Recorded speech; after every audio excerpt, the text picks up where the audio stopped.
بسم اللہ الرحمن الرحیم۔ کچھ ناموں کے مطلب پوچھے گئے ہیں اور یہ بھی سوال کیا گیا ہے کہ کیا یہ نام رکھنے جائز ہیں۔ تو یاد رکھیے کہ انبیاء علیہ السلام کے ناموں کے پر نام رکھنے چاہیے یا اہل بیت اطہار صحابہ کرام کی نسبتوں سے نام رکھنے چاہیے، وہ زیادہ بہتر ہے۔ ایک نام جس کا معنی پوچھا گیا ہے وہ ہے ذوحان۔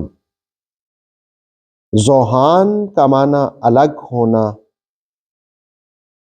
اور اگرچہ نیٹ میں ہندی زبان میں اس کا معنی اللہ کا تحفہ بھی بیان کیا جاتا ہے، لیکن زیادہ بہتر ہے کہ وہ نام رکھا جائے جو اہل بیت اطہار کے نام پر ہو، صحابہ کرام کے نام پر ہو۔ اسی طرح آئرہ نام کا معنی پوچھا گیا ہے، تو آئرہ کا معنی یہ ہوتا ہے کہ راز کا افشا ہونا، اور حیران اور پریشانی بھی اس کا معنی ہوتا ہے۔ اور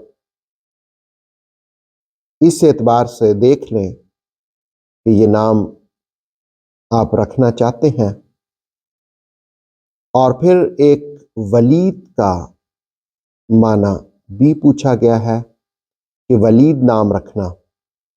دیکھیں، ولید جو ہے وہ کئی صحابہ کا نام ہے۔ خالد بن ولید کے بھائی کا نام بھی ولید بن ولید تھا، ولید بن مغیرہ بھی، ولید بن عقبہ بھی۔